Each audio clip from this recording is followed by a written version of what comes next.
Peggy 12.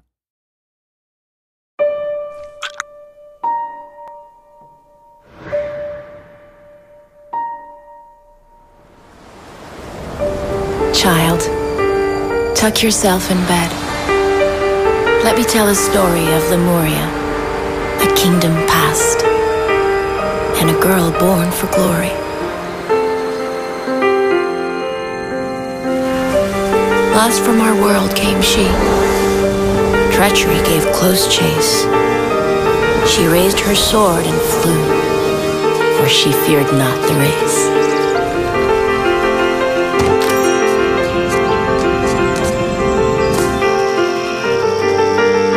Long lost lights to save, a mad queen to defeat. The journey would transform her destiny to meet.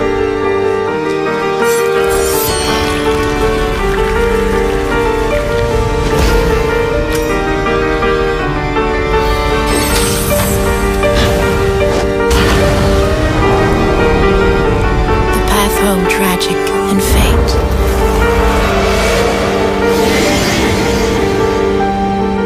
Beware the night, child of light.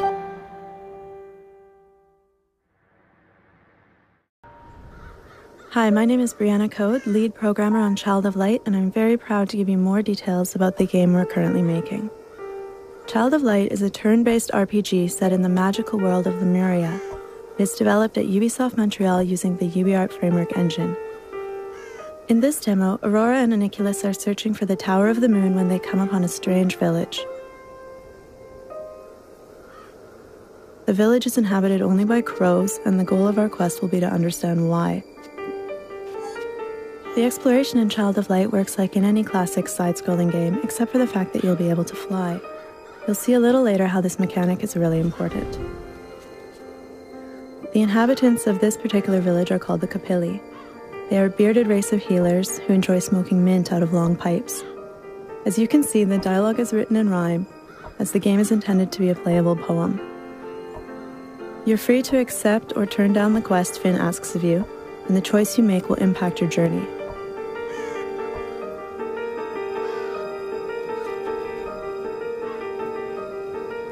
Since the game is also an RPG, you are able to explore inside the houses to find oculi to power up your characters.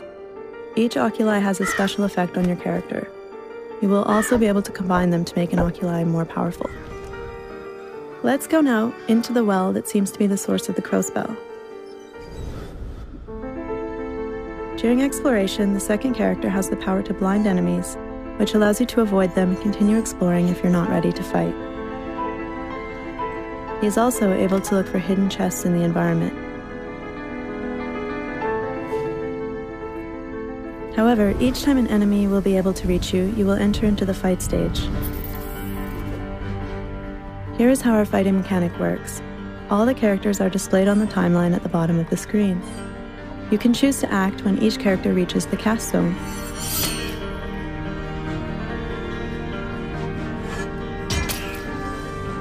Each action has a different cast time linked to its power. You have to think strategically, because if you are attacked while casting, your action will be cancelled and you will need to wait another turn. The second player can help you by slowing down your enemies or healing your allies.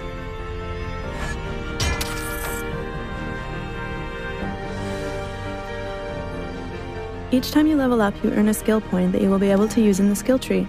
You can specialize Aurora or her allies in fire magic if you want, but be careful because each enemy has different weaknesses and some of them are resistant to fire spells.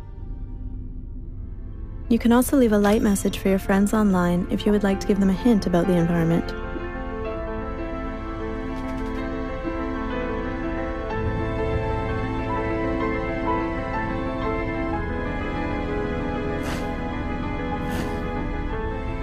Another component of our game is puzzles. This requires a different set of skills from the player. Here, we need to match the symbols from the pedestals to those on the wall. The player must use Aniculus's light to open the door. His light skill is not unlimited, but you can always fill his energy bar with those glowing flowers you find in the environment.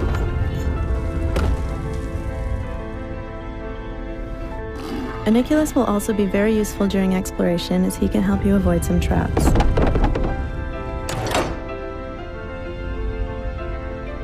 Here is another message from a friend who is warning us about what's coming next.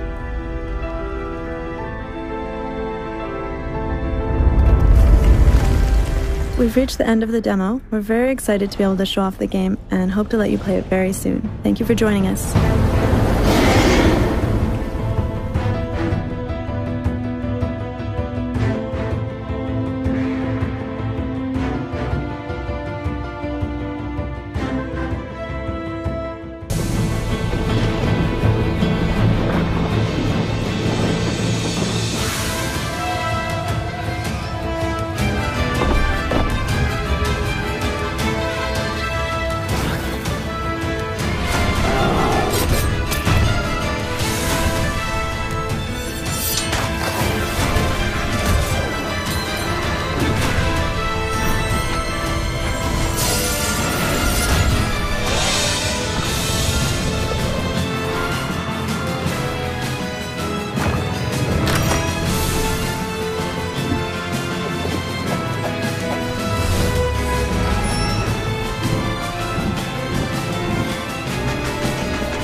Tuck yourself in bed. Let me tell a story of Lemuria, a kingdom past, and a girl born for glory. The game is about a young girl, the daughter of a duke from Austria named Aurora. She lives in 1895, and she wakes up one morning to find herself on a lost continent called Lemuria, and she's struggling to get home. Along the way, she has to find the sun and the moon and the stars in order to get there, and the journey will transform her and take her in directions she never thought possible, and it's a coming-of-age story. 3 long lost lights to save, a mad queen to defeat. The journey would transform her destiny to meet. I've always been inspired by talking about the moment where you leave childhood and the innocence of childhood to become an adult, and that's a narrative that I dealt with in Far Cry 3. In this case, it's Aurora, the young girl, and her journey to become an adult. And it matches with the JRPG system where you level up, and so the player kind of grows and evolves along with Aurora. I've been excited to work on this. We're trying to create a playable poem. The game is in rhyme, so I don't know if you're familiar with Rhyme of the Ancient Mariner. It's a poem by Coleridge, and it goes with an ABCB rhyme scheme. So the second line rhymes with the fourth line. So there are 4-line stanzas and then couplets kind of accent key points. The whole script is written like that. Last from our world came she. Treachery gave close chase. She raised her sword and flew, for she feared not the race. You mentioned JRPGs there. What is it about those games that inspires you? There's an intelligence to the combat, and then it's turn-based, so you have to really plan and strategize, and it's also very accessible. So, you know, if you're having trouble using a controller or you get headshotted in first-person shooters, you can come to a JRPG and you can have this kind of, it's very methodical planning in combat, and kind of puts everyone in a level playing field. At the same time, it introduces a new kind of feeling to combat. It's not about adrenaline. You know, this is a game you can play before bed that won't cause you to stay up and not be able to sleep and become wired. We really wanted to put you into a nostalgic, atmospheric mood and tell a deep, rich, moving story. Yeah. Are there particular JRPGs that are favorites of yours that have inspired this? Oh yeah, Final Fantasy VI, Chrono Trigger. The fight system is inspired by Grandia 2. You know, for us, it's a rule system that's been developed over time. You know, games develop organically. There aren't really new rules or new games you can come up with from scratch. It's kind of I feel like it's this wonderful social evolution. You know, that we as a society create games, not individual designer. The JRPG has been honed. It's a set of rules that work really nicely, and at the same time, it's a genre that not many people have touched recently. So the rule set just matched the mood we wanted to create and the story we wanted to tell.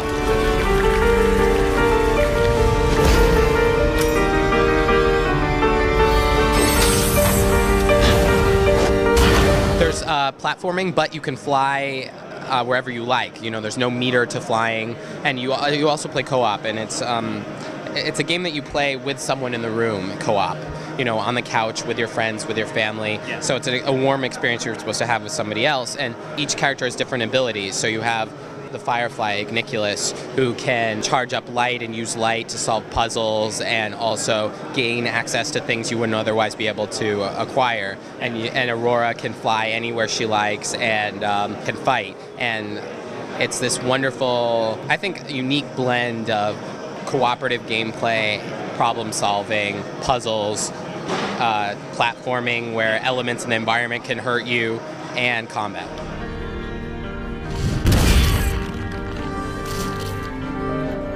Yeah, you've taken this asymmetrical approach to the co-op. I mean, why did you decide to make both characters' abilities so different?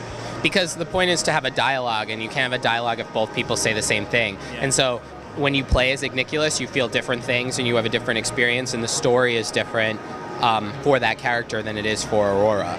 And so the idea in a game for me always is to tell the story through the gameplay, how the gameplay makes you feel, you know, how moving in this certain manner, seeing certain visuals while moving, how that changes your mood.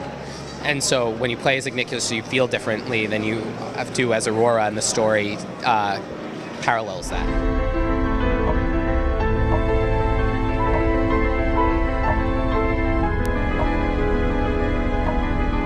Can you tell me a bit about this art style of the game, because it's really quite striking? We were inspired by Amano's work and Arthur Rackham and other turn-of-the-century fairy tale artists, Eastern European drawings of, you know, men and women lost in the woods, kind of melancholy mood. Yeah. Also inspired by Wagner's Ring operas and the sets done for those operas and the combat. You can really see the impact of opera sets with spotlights and mist, and we're playing with that. Also, just in general, we wanted to feel like a painting you can step into. Yeah. You know, there's this fantasy when you go to art museums that you could walk into the paintings and interact with them, and in this case, we tried to create that.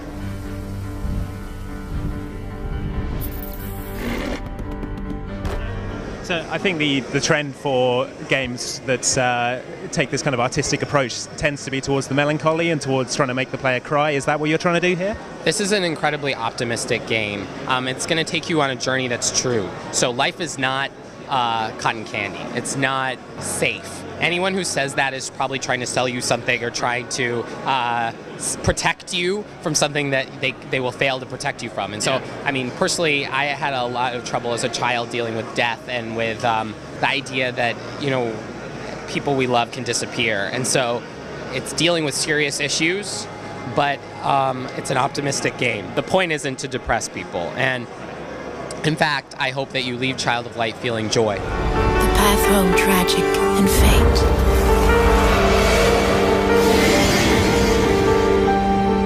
Beware the night.